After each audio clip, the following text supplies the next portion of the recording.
berada di acara GIA Internasional Jakarta, yang dimana pada saat ini kami ingin mencari seseorang, mungkin orang-orang random, pegawai, pengunjung, atau orang-orang sekitarnya tentang suatu makalah yang sempat kemarin kita bahas tentang perkembangan bendera GIA di Purwokerto ini.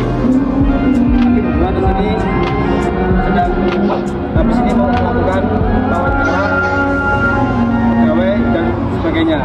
Untuk kelanjutannya dan terus saksikan kami.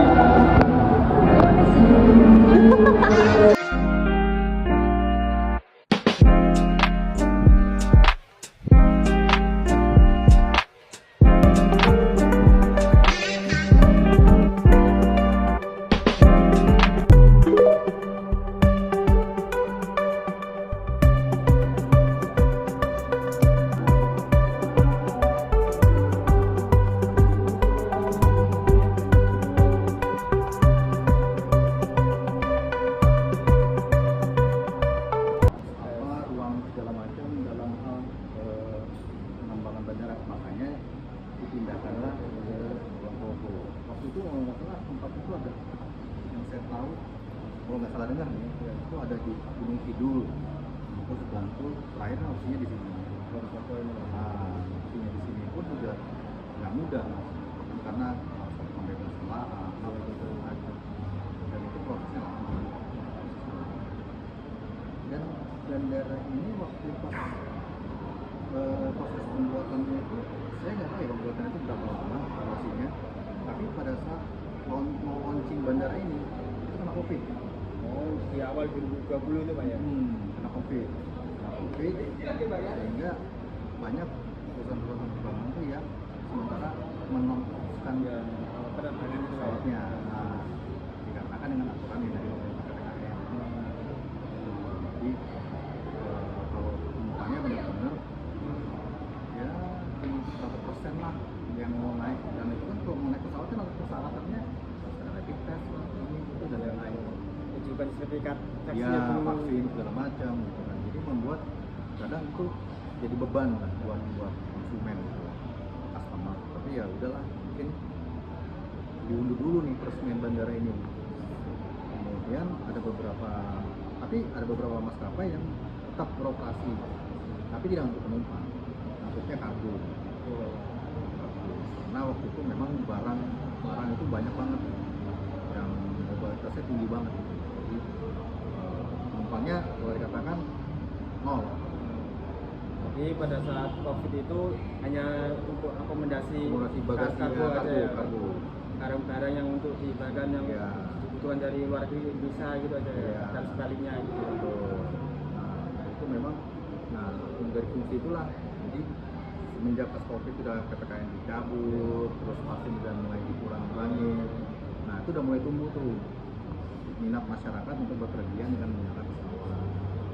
Jadi memang pada dasarnya memang pada saat mulai itu udah tumbuh dan beberapa airline pun udah mulai masuk ngangkut mulai normal. Itu tidak banyak, dan itu proses gitu, proses lama gitu. Karena di sini sudah dibuka, di sana begitu. Nah, kembalinya kan itu lagi, kebijakan masing-masing daerah gitu.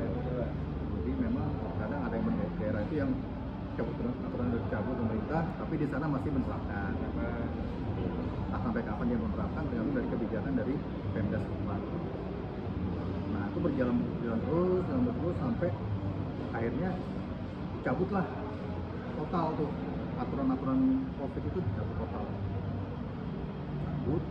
Sehingga penumpang mulai naik lagi gitu, mulai ngangkat lagi dengan kondisi waktu itu memang perusahaan penerbangan itu kondisinya hancur-hancuran dari sisi keuangan, dari sisi finansial, operasi segala macam itu hancur-hancuran karena yang nggak ada pemasukan. Lockdown itu kan itu total itu kan nggak ada ini gitu.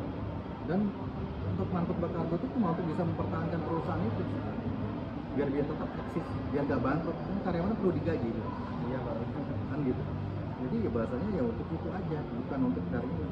Yang penting karyawannya bisa dikasih gaji ya seadanya, dengan kondisi yang bahasanya itu apa ya, dibilang minus ya minus, dibilang Iya, untung nggak untung ya. malah, Iya. kalau nggak untung gitu, nggak ada untungnya. bisa berjalan gitu pada saat Penting itu tetap ya. tetap eksis, berjalan segala macam. Tujuannya memang cuma untuk itu sementara doang. Dan akhirnya setelah COVID itu kan beberapa airline kan banyak yang collab, karena udah nggak sanggup untuk biaya operasionalnya kan tinggi banget. Karena dia mau bayar pilot aja mungkin bagi apa gitu kan.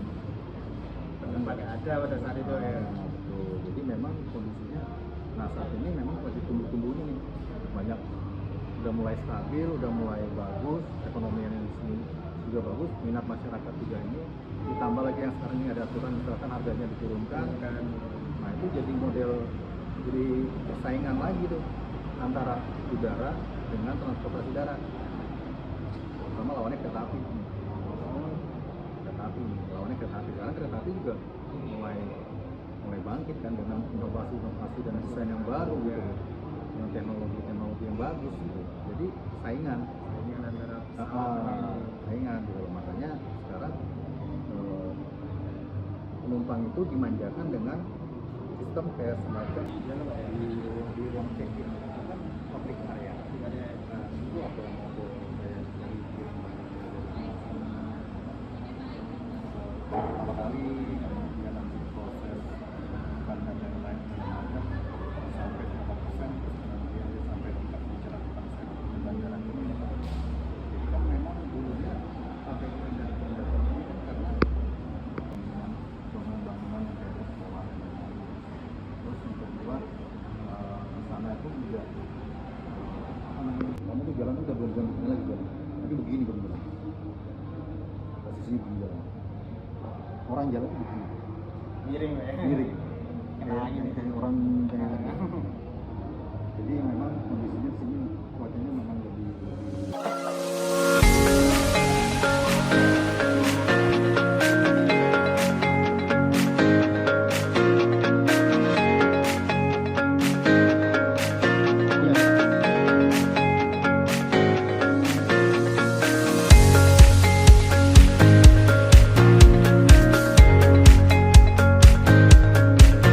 Kita hari ini kita berada di Bandara JIA, di mana pada ini akan menerangkan beberapa yang ada di JIA dan kondisi saat ini setelah libur Nataru dan Tahun Baru.